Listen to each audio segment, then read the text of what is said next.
Nah, kalau bicara soal tingkatan, ada tingkatan demensia ini, yang ringan, yang sedang, dan yang berat. Ringan yang terjadi gejala-gejalanya seperti tadi di video 10 tanda gejala, adanya mudah lupa misalnya, terus salah sebut nama misalnya, terus mulai mulai mulai mudah sensitif atau mudah berubah-ubah. Nah, itu masih dalam kategori ringan dan masih dapat melakukan aktivitas sehari-hari tanpa perlu bantuan. Sementara untuk moderate yang lebih terlihat dengan nyata gejala-gejalanya adalah kurang mampu. Jadi misalnya gini, baca berita atau baca buku, kemudian kalau diminta untuk menjelaskan lagi itu tidak terlalu mudah untuk bisa merecall atau mengulang kembali. Dan kemudian mudah sekali ragu-ragu, mudah sekali khawatir, mengalami perubahan perilaku. Nah, ini adalah contoh dari gejala mereka yang mengidap demensia di tahapan sedang. Sementara yang berat itu secara umum sudah bedridden. Bedridden artinya semua aktivitas sudah dilakukan secara umum di tempat tidur.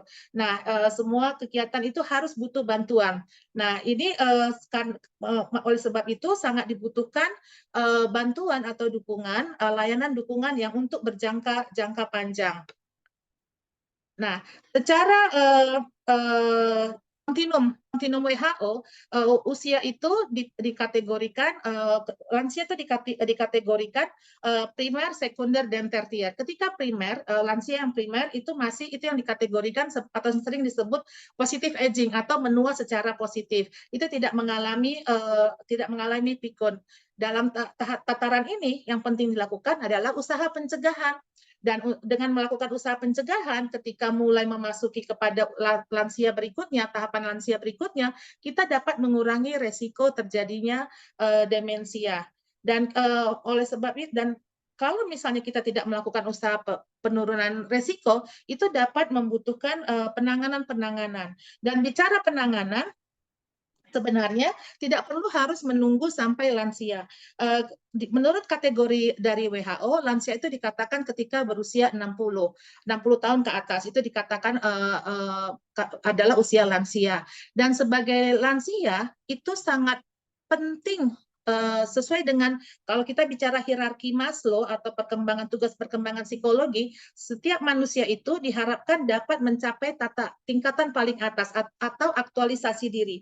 Dalam aktualisasi diri ini seseorang walaupun dia sudah lansia, sudah sepuh, tapi dia tetap bermakna, dia tetap bermartabat, dan dia tetap sehat sejahtera. Sebenarnya inilah harapan ketika kita mencapai usia lansia. Nah, kalau bicara ODD sebenarnya itu walaupun jarang, mungkin di budaya kita masih cenderung bukan sesuatu yang dianggap sangat serius, bahkan sedihnya sering dianggap sebagai bahan lelucon. Padahal kalau kita bicara soal biaya yang dibutuhkan, sebenarnya untuk biaya, kalau di Amerika itu sudah ada hitungan biaya, ada cost analysis untuk perawatan ODD, perawatan bagi seorang ODD.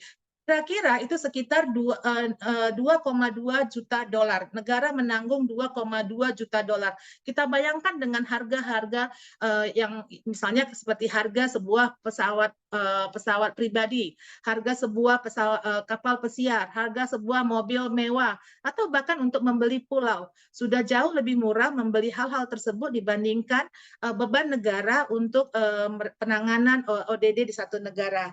Nah, di Indonesia sayangnya kita belum memiliki cost analysis berkaitan dengan perawatan ODD.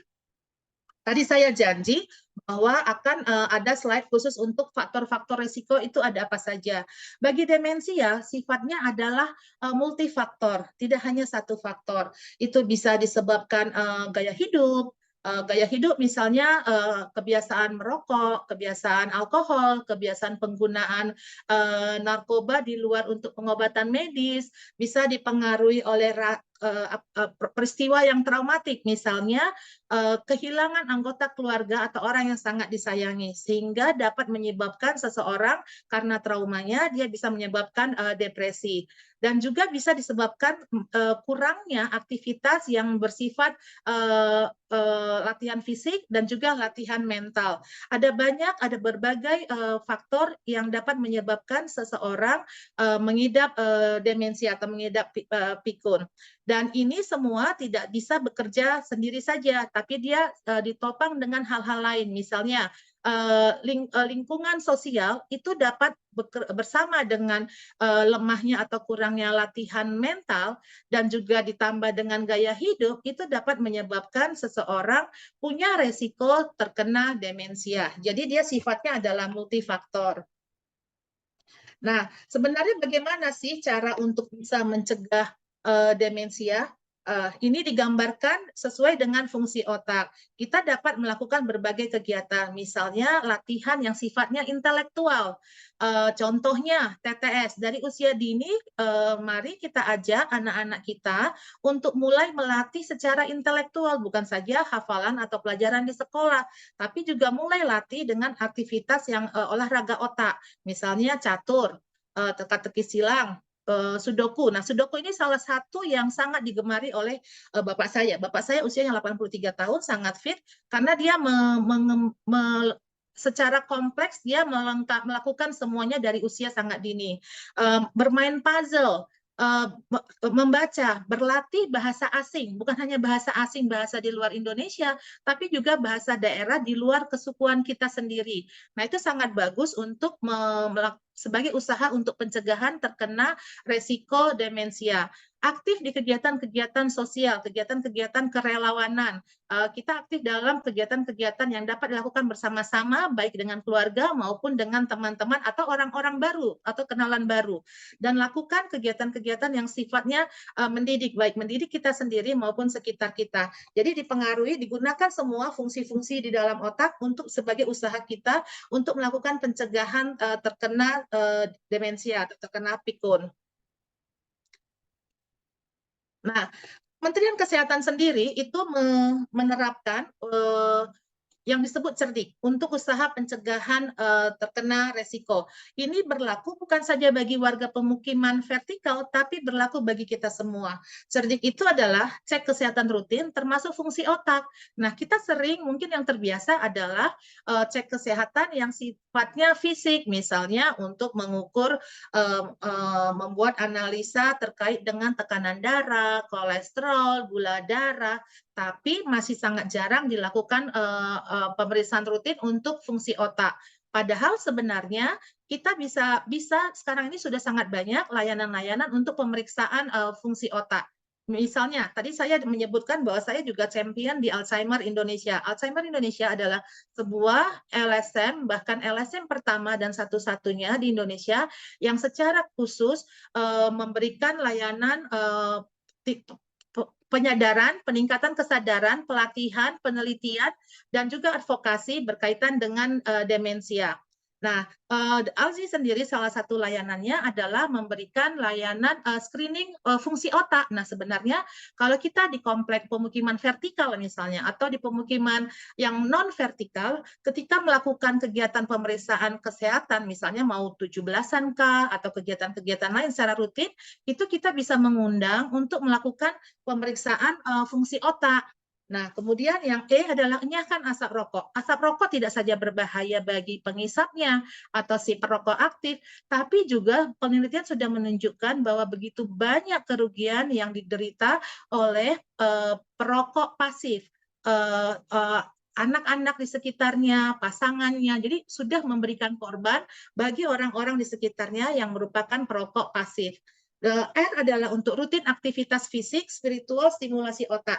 Tadi di video yang 10 gejala itu dijelaskan bahwa minimal dilakukan kegiatan aktivitas fisik yang sistematis, berjalan kaki minimal 30 menit 5 kali dalam seminggu. Pertanyaannya, jalan-jalan di mall, ngider-ngider dari satu toko ke toko lain, itu termasuk aktivitas fisik bukan? Olahraga fisik bukan? Menurut teman-teman bagaimana? Sebenarnya itu bukan bagian untuk usaha pencegahan resiko demensia, bukan. Kenapa? Karena tidak terjadi proses yang berjalan secara sistematis, koordinasi antara otak kanan dan otak kiri. Jadi ketika Oh, rutin makanya aktivitas fisik di sini adalah ketika terjadi koordinasi, berlatih untuk koordinasi gerak tubuh kanan dan kiri, mengkoordinasikan antara otak kiri dan otak kanan. Dan D adalah diet seimbang. Dan tentu tidak cukup hanya itu, perlu istirahat cukup. Pekerjaan kita sekarang, terutama setelah pandemi, apapun jenis usahanya, sekarang kita semua sedang berusaha untuk berdiri tegak kembali setelah terkena dampak pandemik. Tapi perlu diperhatikan, walaupun kita pekerja keras, tapi kita perlu juga lebih keras untuk menjaga kesehatan kita fisik dan mental. Lakukan istirahat yang cukup. Dan kelola stres serta bersosialisasi. Sering sekali anak-anak misalnya, anak-anak usia sekolah, mereka terbiasa hampir 3 tahun sekolah secara daring. Dan ketika sekarang masuk ke sekolah luring, itu mengalami kesulitan untuk bersosialisasi, sehingga menyebabkan mereka mengalami kesulitan untuk bisa mengelola stres. Bukan mau menakut-nakuti, sekarang ini semenjak saya 2013 sudah menyaksikan sendiri demensia atau pikun tidak saja diidap atau dialami oleh warga lansia atau mereka-mereka yang sudah berusia lansia. Saya sendiri sudah menemukan kasus, contohnya pertama kali saya menyaksikan atau yang datang kepada saya itu adalah sepasang suami istri, dua-duanya guru, artinya ketika mereka guru berarti berpendidikan tinggi. Artinya setiap hari fungsi intelektual mereka dipakai karena harus menyiapkan bahan ajaran, memeriksa nilai-nilai ujian, PR anak-anak siswanya. Suami istri ternyata mereka mengalami demensia. Nah, oleh sebab itu sangat penting bagi kita, baik warga pemukiman vertikal maupun non-vertikal, untuk mari Kementerian Kesehatan sendiri sudah menyiapkan pola yang sederhana dan mudah dilakukan, cerdik.